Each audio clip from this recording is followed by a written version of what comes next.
message un message stop aux violences conjugales, stop aux féminicides.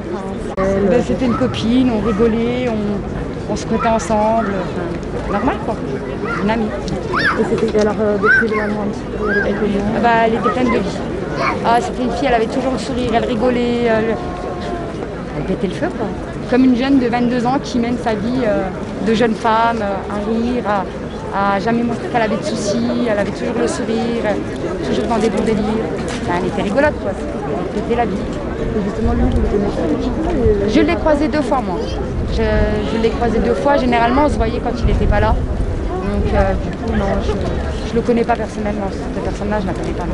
Et est-ce qu'elle montrait pas du tout qu'elle avait des problèmes peut-être, qu'elle avait genre de vie? Comme je l'ai dit aux autres, vous savez quand on est une femme violentée, elle ne s'en vante pas sur tous les toits. C'est comme une personne qui est alcoolique, elle ne va pas reconnaître qu'elle est alcoolique. Donc une femme battue, elle va avoir du mal, elle se perd dans son silence. Et c'est comme ça. Peut-être par pudeur, par fierté, par pudeur. Et c'est pour ça que quand les femmes se perdent dans le silence, on en arrive à des circonstances comme ça. Pour vous, il y a un problème dans sa protection, elle n'a pas été assez protégée? Oui, pour moi, oui. Pour moi, oui, parce qu'ils avaient connaissance des violences conjugales et pour moi, elle n'a pas été protégée comme il l'aurait fallu. Ouais. Qu'est-ce que vous demandez? Que les femmes, elles soient un peu plus protégées. La violence, c'est pas que des coups. Elle est morale, elle est psychique, elle est tout. La violence, il y a plusieurs stades de violence, mais elle reste la même à l'identique pour moi. Et ils auraient dû réagir. Voilà, tout simplement. En tant qu'amie, j'imagine que c'est très important de venir aujourd'hui. Bien sûr, mais même déjà rien qu'en tant que femme. En tant que femme, en tant qu'amie. C'est à tout. C'est en tant que femme, il faut qu'on fasse valoir nos droits. Des choses comme ça ne doit plus arriver. On n'a pas le droit d'en arriver à là, on n'a pas le droit. Moi je suis maman aussi, non, j'aimerais pas que ça m'arrive. C'est aujourd'hui qu'on doit crier notre message. On est une petite ville, on est solidaire. Et c'est aujourd'hui que le message doit passer, qu'il faut que ça s'arrête. Parce que hier c'était elle ou avant-hier, demain ça peut être moi, demain ça peut être une autre. Il faut sortir de ce silence. Ça sauve des vies. Et comme j'ai dit, un bourg enfermé, c'est une vie de sauvée. Tout simplement. Voilà. Et ça vous a surpris, j'imagine, ce qui est arrivé. On ne s'attendait pas que ça puisse lui arriver à elle. Ça peut arriver à n'importe qui en fait. Là malheureusement ça a été elle, mais ça peut arriver à moi, ça peut arriver à ma soeur, ça peut arriver à ma mère, ça peut arriver à n'importe qui. Et le message aujourd'hui c'est qu'il ne faut pas rester dans le silence, il faut sortir de ce silence. Il ne faut pas avoir honte d'en parler, c'est pas une honte. Pour moi il n'y a pas de honte. Il faut savoir parler, il faut savoir le dire et il faut savoir se protéger. C'est tout. Merci beaucoup. De rien. C'est un message. Vous avez porté plainte. C'était de connu. menace de mort. Oui, c'était connu, mais ils n'ont pas fait le rapprochement. Après, c'était à eux de faire le rapprochement. Certes, elle a autorisé cette surveillance chez elle, mais ils auraient dû percer plus loin. Ils auraient dû chercher le fond du problème. Et ça se peut qu'ils auraient pu éviter ça, justement. Elle vous en parlait, Stéphanie, de cette situation-là? Elle avait une fierté. Une femme qui est battue, elle est dans le silence, elle reste dans le silence. De toute façon, toute femme battue reste dans le silence, c'est comme ça.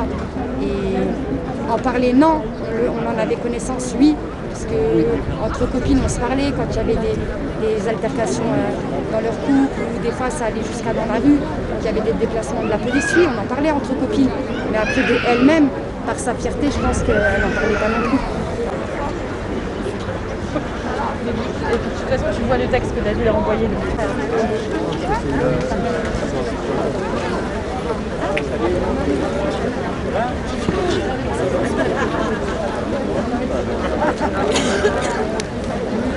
Ici aujourd'hui, rendre hommage à Stéphanie, puis je vois que vous êtes venu aussi avec une pancarte. Avec une pancarte, oui. Alors moi, en fait, j'ai 25 ans et avoir 22 ans et mourir comme ça et tous les ans, tous les jours, enfin presque tous les 2 ou 3 jours, il y a une femme qui meurt sous les coups. On peut aussi parler des hommes, mais il y a beaucoup plus de femmes et c'est super important de faire, de rendre hommage pour ces femmes parce que tous les jours, c'est inadmissible et voilà, il n'y a pas de mots en fait. Il faut leur rendre hommage et c'est important. On sent aujourd'hui évidemment une forte émotion, mais il n'y a pas que ça, il y a de la tristesse évidemment, mais je sens chez toutes les personnes avec qui je parle qu'il y a de la colère. un petit peu? Il y a quand même beaucoup de colère parce que, comme vous le voyez, la justice en fait elle fait pas grand-chose. Elle avait déjà porté plainte, elle avait déjà posé une main courante et on se demande qu'est-ce que fait la justice, qu'est-ce que font la police, tout ça. Ils sont là aussi, mais par moments, les plaintes elles ne sont pas toujours prises ou pas surtout prises au sérieux. Et en fait, c'est ça le problème, c'est que la justice elle fait rien en fait. C'est sur certains cas, oui, mais sur, admettons, 1000, il y en a peut-être une centaine qui sont pris en charge. Donc ça, c'est inadmissible. Vous connaissiez Stéphanie? Non, pas personnellement. Et c'était quand même important pour vous d'apporter ce message? C'est quand même important pour soutenir la famille. Et vous espérez être entendu? Vous disiez que justement la justice ne fait rien. Il y a quoi? C'est une sorte de désarroi où on ne comprend pas, c'est une de plus. Et qu'est-ce qu'il faudrait pour éviter un autre drame? Écoutez, après, à part les mettre en prison ou justement un bracelet électronique, que ça fait pas longtemps que ça a été mis en place. Mais après, voilà, elles ont peur, elles ne peuvent pas parler. Moi j'ai une amie qui s'est fait battre aussi pendant 8 ans et elles ont peur, elles ne peuvent pas parler et c'est ça le problème en fait. Il faut libérer la parole et voilà. Merci beaucoup. De rien. Merci.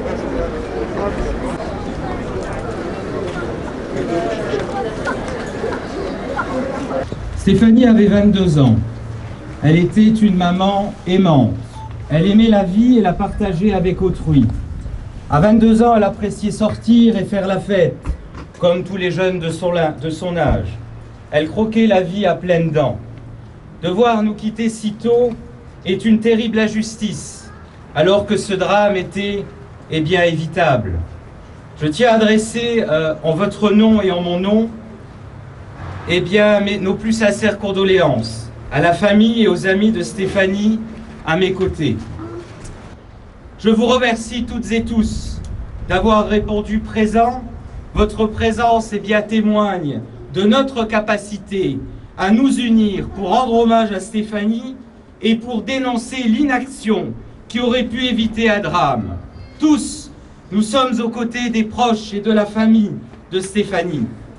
Je tiens aussi à remercier tous les élus de tous bords politiques, parce que ce soir, il est l'heure du rassemblement, ainsi que les représentants des corps constitués de l'État et les représentants des forces de l'ordre et des services de secours. Je tiens également à remercier les forces de l'ordre pour leur engagement quotidien au service de l'ensemble de la population. Leur rôle est essentiel.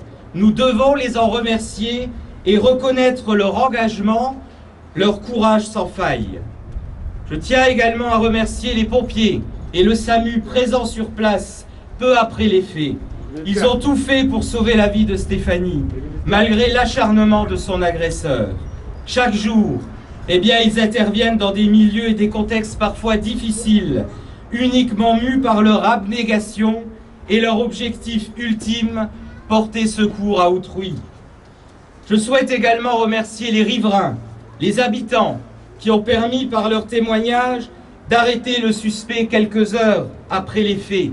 Ces mêmes riverains qui ont tenté de s'interposer et qui ont fait preuve de courage face à la sauvagerie de ce meurtrier. Enfin, je souhaite et surtout apporter mon plein soutien et adresser mes sincères condoléances à la famille et aux proches de la victime. Leur peine est immense et nous la partageons tous. Tous ici, nous sommes là pour vous soutenir dans cette épreuve extrêmement difficile. Merci à toutes et à tous.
bah,